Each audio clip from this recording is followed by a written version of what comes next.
चुके हैं। ठीक, अब मेन वर्ब, हेल्पिंग वर्ब, तो हेल्पिंग वर्ब की कैटेगरी पे चर्चा चल रही थी।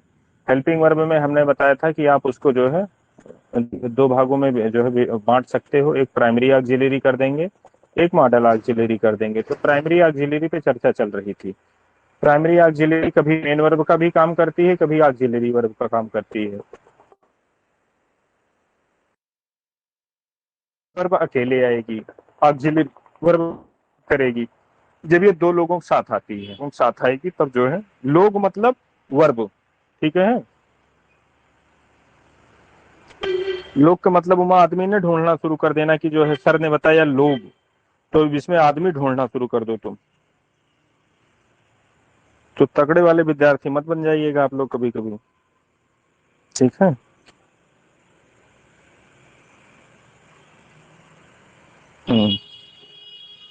अब देखो प्राइमरी ऑक्सिलरी में क्या होता है, बी होता है, डू होता है, हैव होता है। याद करने के यही सिस्टमेटिक तरीका है। तो जो बता रहा हूं इस तरीके पे आप याद करेंगे तो चीजें क्रिस्टल क्लियर रहेंगी, और नहीं तो सब जो है खिचड़ी बन जाएगी, इधर का उधर भगेगा, रोक नहीं पाओगे। ठीक है, प्राइमरी वर्ब को तीन भागों में बांटने के बाद फिर इज का चेक कर, बी का चेक कर लेना, बी के कितने फॉर्म है। तो 5 फॉर्म बी के हैं, तो ये पांचों चेक कर लेना, पांचों आप मतलब आपको जबानी याद है कि नहीं याद है। अब प्रेजेंट के देखो ये 3 हैं, पास्ट के 2 हैं।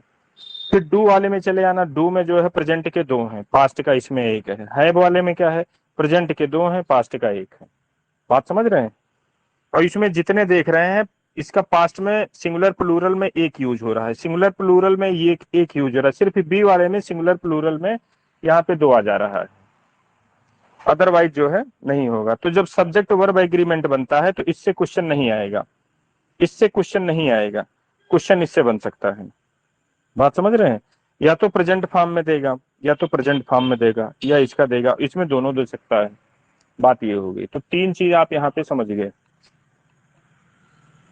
बी है, डू है, हैव है, ये आपको पता चल गया। अब यही is, am, are, was, were, do, does, did, has, had, has, have, had, ये कभी जो है आपका मेन वर्ब का काम करते हैं, कभी ऑक्सिलरी वर्ब का काम करते हैं। एक मिनट जरा रुक जाना आप। हाँ हाँ, अब देखो कब मेन वर्ब का जो है ये काम कर रहा है, कब ऑक्सिलरी वर्ब का काम कर रहा है। अब जैसे ये सेंटेंस देखो, ये वाला, ही इज ए बॉय। ठीक, अब दूसरा सेंटेंस देखो, इसमें बताओ वर्ब जो है एक शब्द की है, वीपी एक शब्द की है कि 2 शब्द की है। को पता चला वीपी एक शब्द की है। तो हमने आपको बताया जब वीपी एक शब्द की होती है और अगर जो वो इज है तो यही मेन वर्ब हो जाएगी। ठीक, अब इसी का काउंटर समझाने के लिए हमने लिखा ही गोज। अब इसमें आपको दिक्कत नहीं होगी, वीपी इसमें भी एक शब्द की है और यही गोज मेन वर्ब है। अब इसको मेन वर्ब मानने में आपको तकलीफ नहीं है, लेकिन इस इज को मेन वर्ब मानने में एक बार आपका हो सकता है, अगर जो अभी नए नए आप सीख रहे हैं तो एक बार मन आपका हिचक जाए। ठीक है, लेकिन इज जब अकेला आएगा तो ये मेन वर्ब का काम करेगा। बात समझ रहे हैं। अब देखो एक दूसरा सेंटेंस देखो, ये वाला, ही वाज ए बॉय, ये इस इज का पास्ट है। ठीक, तो अब यहाँ वाज क्या है, अकेला आया है, वो अकेला मेन है कि हेल्पिंग है, तो पता चला अकेला आया है वाज, तो ये पता चला मेन वर्ब का काम कर रहा है। अब यहाँ इसी का काउंटर हमने क्या बनाया, अब जैसे गो का पास्ट क्या होगा, बेंट होगा, तो इसको पास्ट पास्ट इंडिफिनिट बोलने में आपको कोई तकलीफ नहीं होगी, लेकिन इसको पास्ट इंडिफिनिट बोलने में आपको बड़ी तकलीफ हो जाएगी। इसको प्रेजेंट इंडिफिनिट बोलने में तुमको कोई दिक्कत नहीं होगी, लेकिन इसको टेंस बोलने में आपको दिक्कत हो जाएगी। तो बस यही समझना।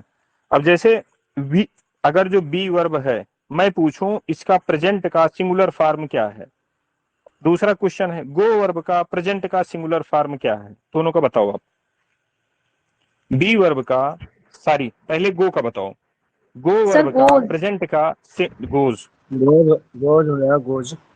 तो अगर जो सेंटेंस में तुमको कहीं गोज मिल रहा है तो वो कौन सा टेंस बनाएगा,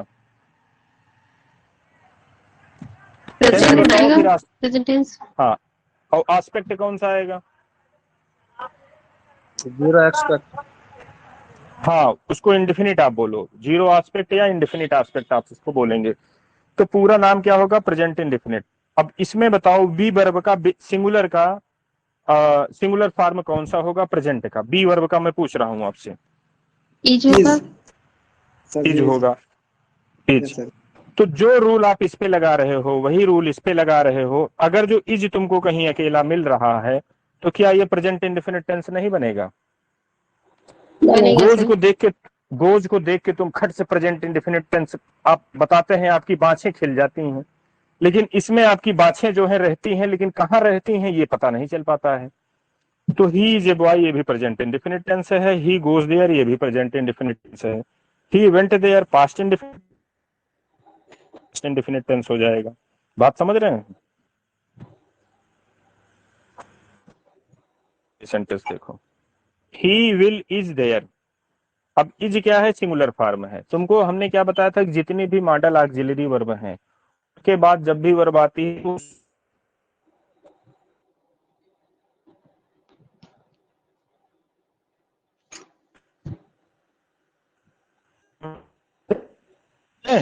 अब ये बताओ, बताओ इज यहाँ बेस फॉर्म है? बेस फॉर्म नहीं है। इज का बेस फॉर्म क्या होगा? इज का बेस बी फॉर्म होगा, क्या बेस होगा? फॉर्म बी होगा। बी तो सर। अगर जो इसको करेक्ट बी। करना होगा तो हम बी लगा देंगे, बस सेंटेंस आपका सही हो जाएगा। ही विल बी देयर, अब ये सेंटेंस आपका सही हो जाएगा। बात समझ रहे हैं? तो ये सिर्फ हमने आपको जो है वो करने के लिए बताया कि कम से कम आपके दिमाग में कुछ कॉन्सेप्ट बने। जो कॉन्सेप्ट अभी पहले उल्टा पुल्टा बने हैं वो एक बार टूटेगा, फिर ये चीज आएगी। हो सकता है मेरे बताने के बावजूद भी दिमाग में नहीं घुस रही है, तो ये वीडियो आप बार बार देखना, तो धीरे धीरे घुस जाएगा। ठीक है, चलो दूसरा देखो।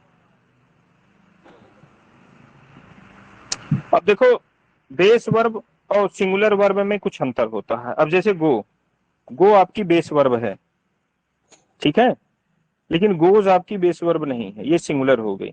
गो आपकी प्लूरल है, ये समझ रहे हैं? तो कोई जरूरी नहीं कि जितनी प्लूरल वर्ब है सब बेस ही हो। अब जैसे बी, बी वाले में ये आप समझ जाएंगे। जैसे आर, प्रेजेंट भी है प्लूरल भी है लेकिन ये बेस नहीं है। समझ रहे हैं? तो ये बी सबसे डिफरेंट है। ये सब सारे कॉन्सेप्ट की ऐसी की तैसी कर देता है। और बी ही एक ऐसा वर्ब है कि इसकी 8 वर्ब की फॉर्म तुम्हारी बनती है। वर्ब फॉर्म अगर जो यहाँ तुम बनाना चाहोगे तो 8 बन जाएगा, और बाकी जितनी है उसकी 5 से ज्यादा नहीं बनती है, उसकी 5 ही बनेगी। बात समझ रहे हैं?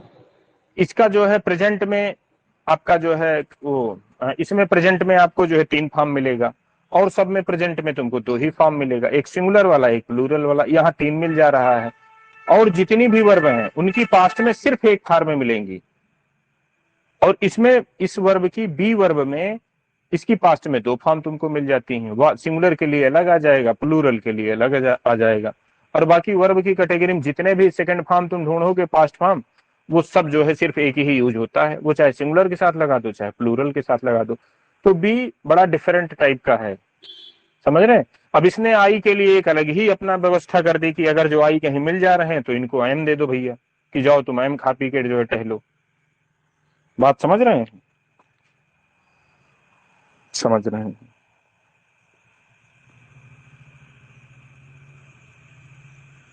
चलो, ये सिर्फ हमने आपका भ्रम तोड़ने के लिए चार्ट बनाया था। अब जैसे हम इसमें आपको जो है वो ये दिखाना चाहते हैं कि गो, गो का सेकंड फॉर्म बेंट, इसका थर्ड फॉर्म गान, फिर इसका फोर्थ फॉर्म गोइंग, और इसका फिफ्थ फॉर्म है गोज। ठीक, तुम्हारे दिमाग में आ जाएगा जैसे he is a boy, he is a boy. हमने इसमें ये बताया कि जो ये इज है, इज यहाँ मेन वर्ब है, तो तुम्हारे दिमाग में तुरंत आएगा सर अगर जो मेन वर्ब है, तो आपने अभी पहले बताया था कि मेन वर्ब अगर जो कोई रहती है तो उसके 5 फॉर्म बन सकते हैं। तो इनके 5 फॉर्म बन सकते हैं, तो हाँ बन सकते हैं। तो इनका बेस ढूंढो क्या है, तो बेस है बी।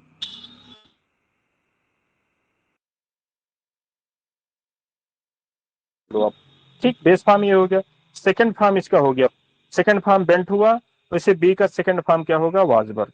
अब जैसे गो का थर्ड फॉर्म गॉन, तो इसका जो है बी का थर्ड फॉर्म क्या हो गया, बीन हो गया। ठीक, गो का आईएनजी वाला फॉर्म गोइंग हो गया, तो बी का आईएनजी वाला फॉर्म क्या हो गया, बीइंग हो गया। ठीक, अब जैसे गो का सिंगुलर फॉर्म गोज हो गया, तो बी का सिंगुलर फॉर्म क्या हो जाएगा, प्रेजेंट वाला, इज हो जाएगा। बात समझ में आ रही है?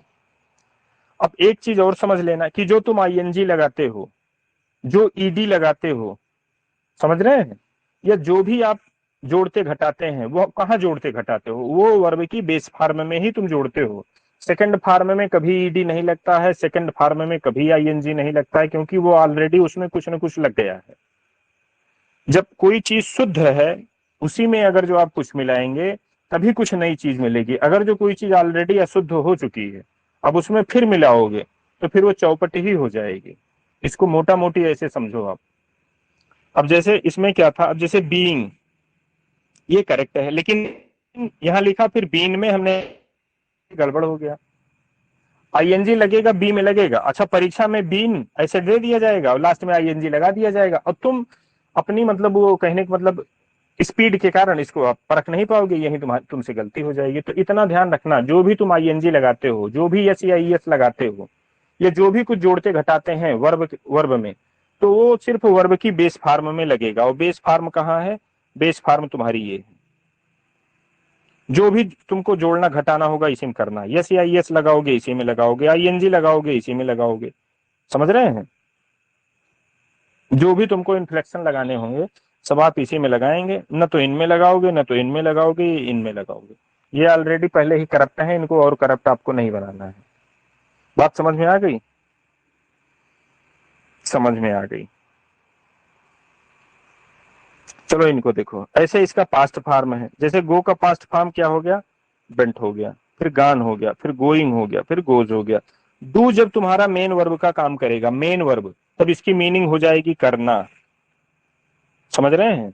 और डू जब ऑक्सिलरी वर्ब का काम करेगा, तो हमने तुमको बताया था कि ऑक्सिलरी वर्ब की कोई मीनिंग नहीं होती, तो वहां उस डू का कोई मतलब नहीं होगा, उसकी कोई मीनिंग तुम निकाल ही नहीं पाओगे, समझ रहे हैं। इस डू का मतलब हो गया करना।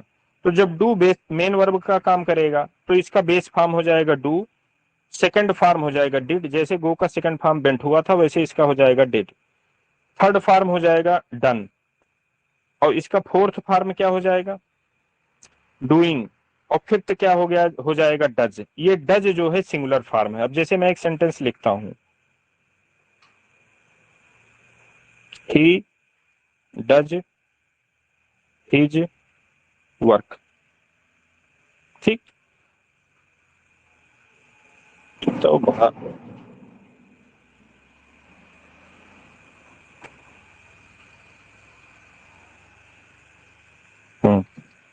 दिख रहा है कि सब लीपापोती हो गई?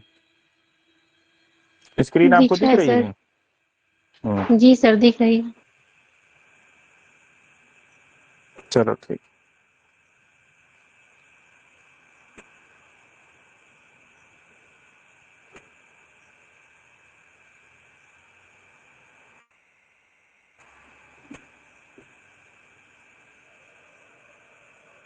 इसको कहते हैं गरीबी माटा गीला। एक तो समय वैसे कमी है और उस पर स्क्रीन गायब हो गई, तो मामला सब गुड़ का गोबर हो गया, ठीक है। जैसे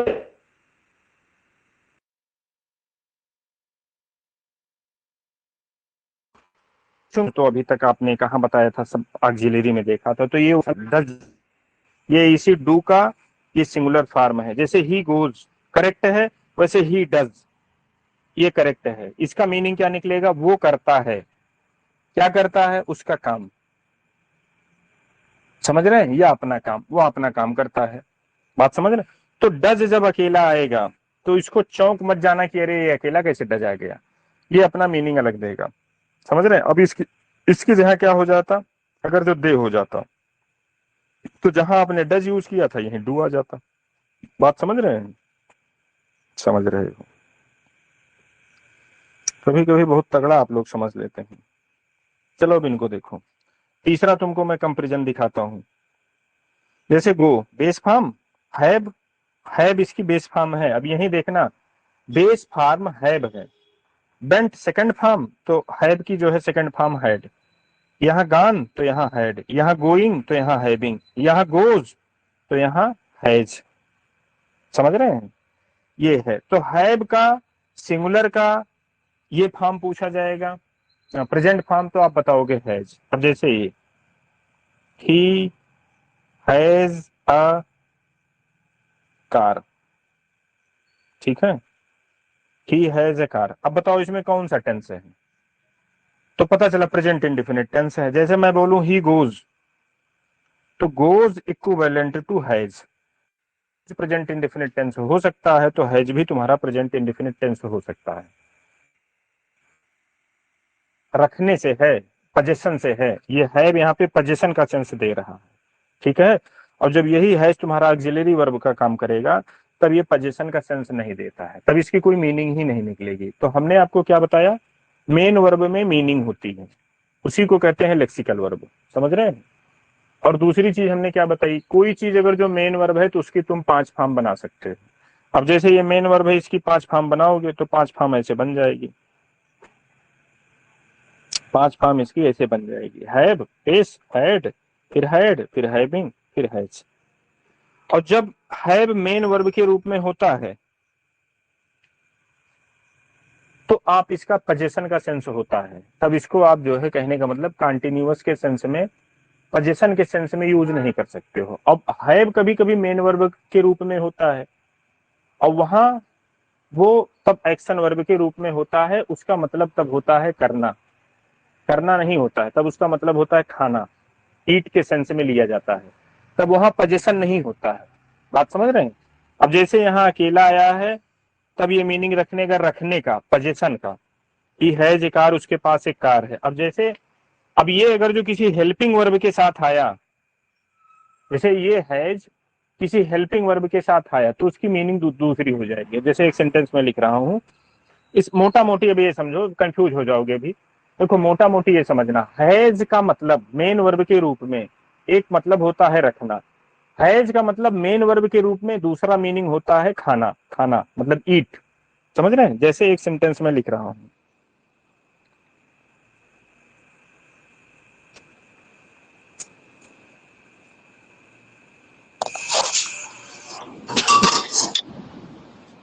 माइक बंद कर लीजिए।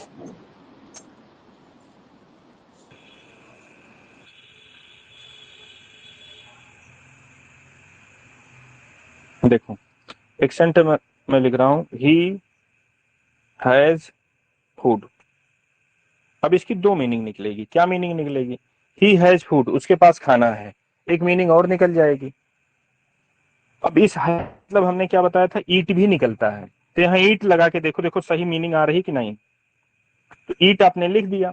अब ईट ऐसे नहीं लिखोगे, जब ये सिंगुलर है तो ईट को भी तो सिंगुलर बनाओ, तो ईट को सिंगुलर बनाने के लिए इसमें यस लगा देते हो। देखो वर्ब को जब सिंगुलर बनाते हो तो यस लगा देते हो, और नाउन में यस लगाने से वो प्लूरल बन जाता है, दोनों एक दूसरे के विपरीत हैं। वर्ब में यस लगाओगे तो वो सिंगुलर बन जाएगी, और नाउन में यस लगाओगे तो वो प्लूरल बन जाएगी, ये याद रखना। तो ही ईट्स फूड, वह खाना खाता है, ये सेंटेंस करेक्ट है। तो यहाँ इस ही हैज फूड, इसकी दो मीनिंग निकल सकती है, उसके पास खाना है, दूसरी मीनिंग निकलेगी कि वह खाना खाता है। दो मीनिंग यहाँ निकल सकती है। जब हैज का मतलब खाने के सेंस में हो, तब इसका तुम कंटिन्यूअस भी कर सकते हो, परफेक्ट जो है भी बना सकते हो, और भी आप इसका जो है एक्शन वर्ब के रूप में आप इसका यूज कर सकते हैं। अब जैसे एक सेंटेंस में दूसरा लिख रहा हूं, आई एम हैविंग फूड। अब यहाँ देखो मीनिंग क्लियर हो जाए, इस हैविंग का मतलब क्या हो गया, इस हैविंग का मतलब यहाँ हो गया ईटिंग, क्योंकि हैविंग जो यूज है, ये हैविंग रखने के सेंस में आईएनजी के साथ नहीं यूज होगा। रखने के सेंस में, पोजीशन के सेंस में ये हैविंग आप यूज नहीं कर पाएंगे। रखने के सेंस में तो सिर्फ वो आपका या तो सिंगुलर फॉर्म आप यूज करोगे, या तो पास्ट वाला फॉर्म हैड आप यूज करेंगे, समझ रहे हैं, या यूज करेंगे या तो हैड। आईएनजी वाला फॉर्म जब भी आएगा, तभी वो कहने का मतलब ईट के सेंस में आएगा। अब आई एम हैविंग फूड, तो इसका मतलब ये हो गया आई एम ईटिंग फूड। अब इसी का तुम दूसरे टेंस में कन्वर्ट करो, आई हैव हैड फूड, इसका क्या मतलब हुआ, इसका मतलब ये हुआ आई हैव ईटन फूड, मैं खाना खा चुका हूं। बात समझ रहे हैं। अब इस हैड का मतलब ईटन हो गया, EATEN। चलो एक दूसरा देख लो, फ्यूचर का एक देख लो, आई सेल, हैव, हैड, फूड। अब कंफ्यूज होने की कोई जरूरत नहीं, ये लास्ट में जो हैड है इसके जगह तुम ईटन रख के देख लो, मीनिंग आ रही है, EATEN, तो इसका मतलब हो गया आई शैल हैव ईटन फूड, मैं खाना खा चुका होऊंगा, बाई देन, आगे बाई देन लगा दो। समझ रहे हैं? फ्यूचर परफेक्ट में जब तक आप आगे का समय नहीं दोगे तो बिना फ्यूचर परफेक्ट अकेले ऐसे नहीं लिखा जाता है, अकेले आप ऐसे लिखेंगे तो भ्रामक स्थिति जो है उसकी पैदा हो जाती है। तो इसलिए फ्यूचर परफेक्ट में जब भी आप कुछ करते हैं तो आपको आगे उसमें समय या इन सब चीजों का जो है जिक्र करना पड़ता है। फ्यूचर परफेक्ट आप अकेले यूज नहीं करते हैं, तो इसलिए बाई लगाना या इस टाइप का कोई क्लू उस समय तक किसी कोई बिंदु देंगे फ्यूचर में, वहां तक कोई चीज पूरी हो जाएगी आपकी।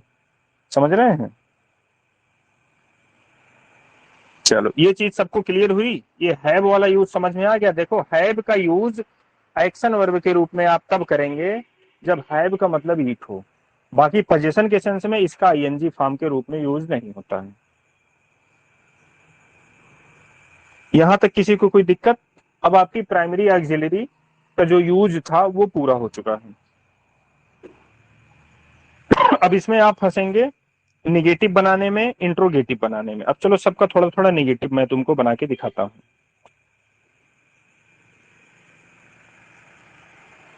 एक नेगेटिव का हमने इसमें कहीं चार्ट बनाया था।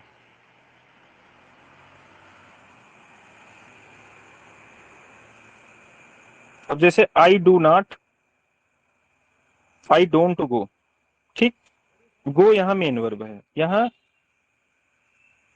यहां एम आपकी मेन वर्ब है। अब तुम यहां पे ये देखना कि जैसे ये मेन वर्ब ये है, मेन वर्ब ये है, ठीक, मेन वर्ब में आपने नॉट नहीं लगाया है, बल्कि आप एक डू लेके आए हैं, डू के साथ ये नॉट लगाए हैं। लेकिन इसमें आप क्या देख रहे हैं कि एम हुआ, इज हुआ, आर हुआ, वाज हुआ, वर हुआ।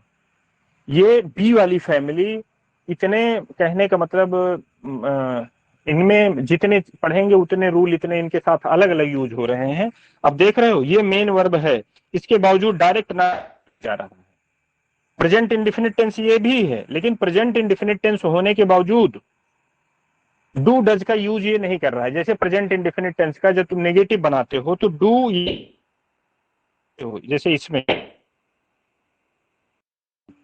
समझ रहे हैं, डू या डज आप अपनी तरफ से लाते हो, देखो ये भी टेंस है। तो बी वाला जब मेन वर्ब के रूप में काम करेगा, चाहे वो इज,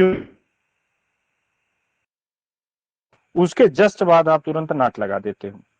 यहां है मेन वर्ब के रूप में है, नॉट इसके बाद तुरंत खट से लग गया। बात समझ रहे हैं? बी वाली फैमिली थोड़ी आपकी जो है खतरनाक टाइप की है, नियम बदलते रहते हैं, खटा खटिए जो है।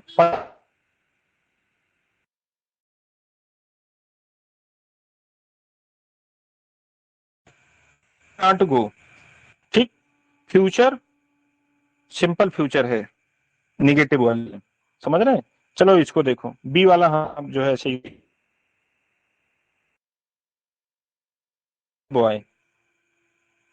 अब फ्यूचर ये भी रूल है कि जो पहली ऑक्सिलरी होती है उसी को तुम ऑपरेटर बोलते हो।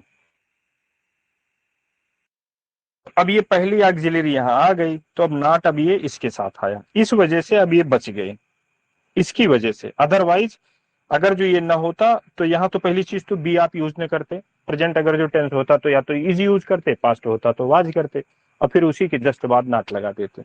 मैं जो बताना चाह रहा हूं शायद आप वो समझ चुके हैं। चलो कुछ जादूगरी आपको आगे दिखाते हैं। अब कुछ हैव वाला आप देख लो, सॉरी हैव का ना देखो, पहले डू वाला देखो।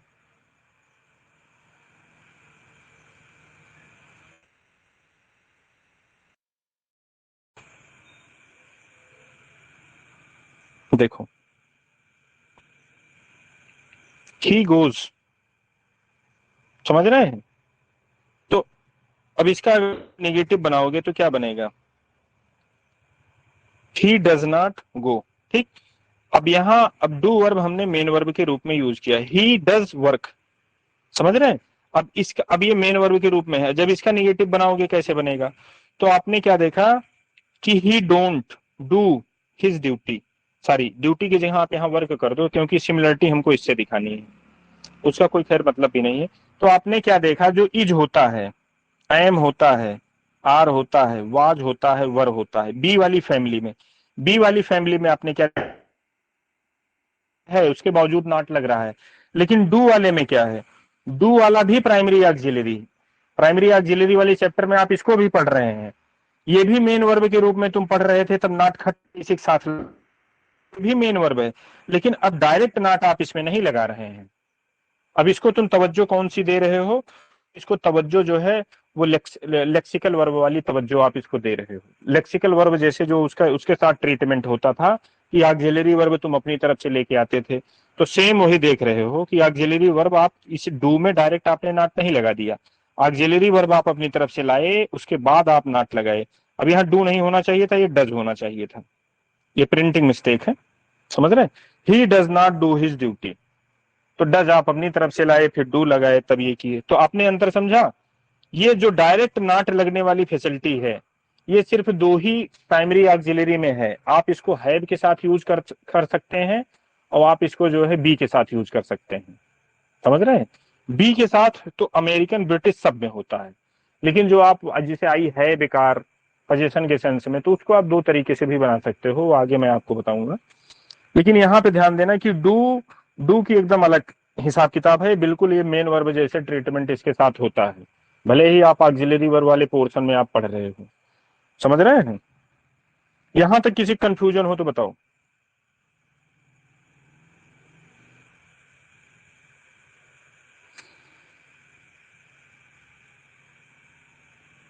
देखो यहां देखो, दे गो, अब इस डू को मैं मेन वर्ब के रूप में बनाऊंगा। ये दे गो हमने क्यों दिखाया, क्योंकि गो से आप परिचित हैं, इस डू से नहीं परिचित हो, तो इसी के समतुल्य मैं इसको बना रहा हूं।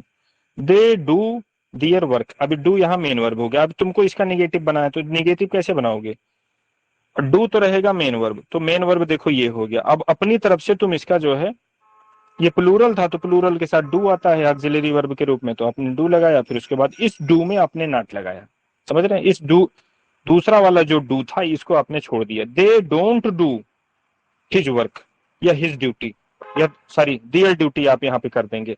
अच्छा आप यहाँ बताओ, हिज सही है कि दियर सही है, जो यहाँ हिज मैंने यूज किया है ये गलत है क्या। सही है सर ये भी। हाँ हिज सही है, क्यों सही है कि जैसे ऐसे समझो, 1 2 3 4 5 5 लोग हैं, ठीक, 5 लोग मिलके कोई एक इंसान है, थर्ड पर्सन है, इसका काम कर रहे हैं, तो इसके लिए तुम हिज ही तो यूज करोगे। तो ये ना सोचना कि ये प्लूरल है तो इधर भी प्लूरल ठोक दें, कोई जरूरी नहीं है। जैसे यहाँ ज्यादा लोग होते तब तो तुम इनके लिए आप प्रोनाउन डियर यूज करते, तब तो अच्छा था। बात समझ रहे हैं थोड़ा थोड़ा।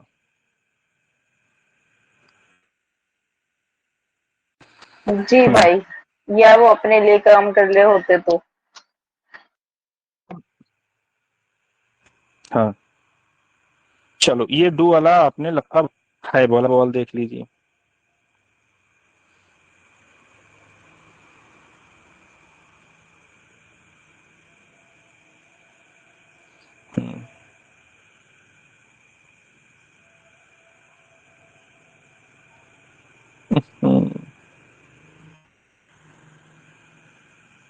चलो, ही हैज नॉट गॉन, समझ रहे हैं। यहाँ आपका ये हैज क्या है, गान हमने सिर्फ आपको समझाने के लिए किया है। अब इसका देखो मैं बनाऊंगा, अब हमने आप बी वर्ब यहाँ पे यूज किया, खैर जाने दो, ये बी हटाओ, बी में अभी आप बी को नहीं बताना है, बी आप कंफ्यूज हो जाएंगे। अब मैं आपको दिखाना चाह रहा हूं,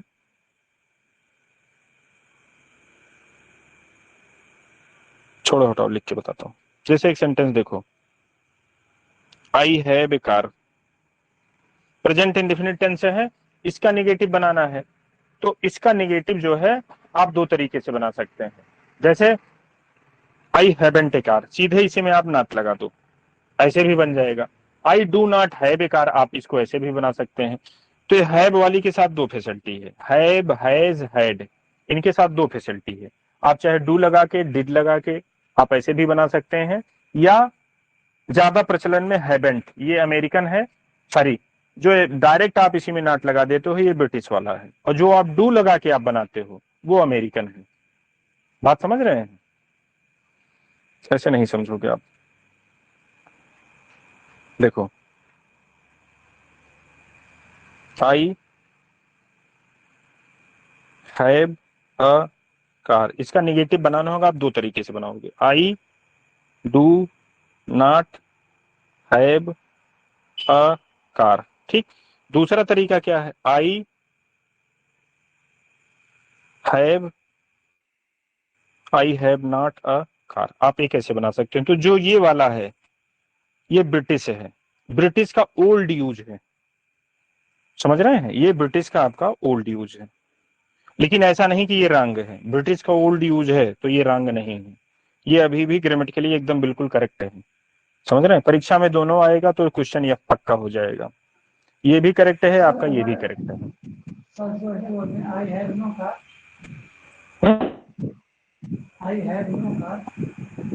वो भी सही है। अब यहाँ नो आपका जो है एडवर्ब का काम नहीं कर रहा है, नो किसका काम कर रहा है, कार नो, समझ रहे हैं? अब वो आपका, अब आपका जो है मेथड दूसरा हो गया, अब नो वो आपका जो है नाउन के लिए आ गया है, कार के लिए आ गया है, नो कार मतलब जीरो कार, समझ रहे हैं? वो भी सही है लेकिन उसकी मीनिंग बदल जाएगी आपकी। Have car. अब ये नॉट, जो नॉट लगाना मैं आपको बता रहा हूं, ये नॉट एज ए एडवर्ब है, समझ रहे हैं? जो आपने नो यूज किया है वो नो वर्ब को प्रभावित नहीं करेगा, वो नो प्रभावित करेगा आपके नाउन को। बात समझे आप हमारी? जो आपने नो बोला है वो नो किसके पक्ष में जा रहा है, वो नो एज ए एडजेक्टिव है, किसके लिए यूज हुआ है, कार के लिए यूज हुआ है, ये वर्ब के लिए जो है नो यूज नहीं हो रहा है।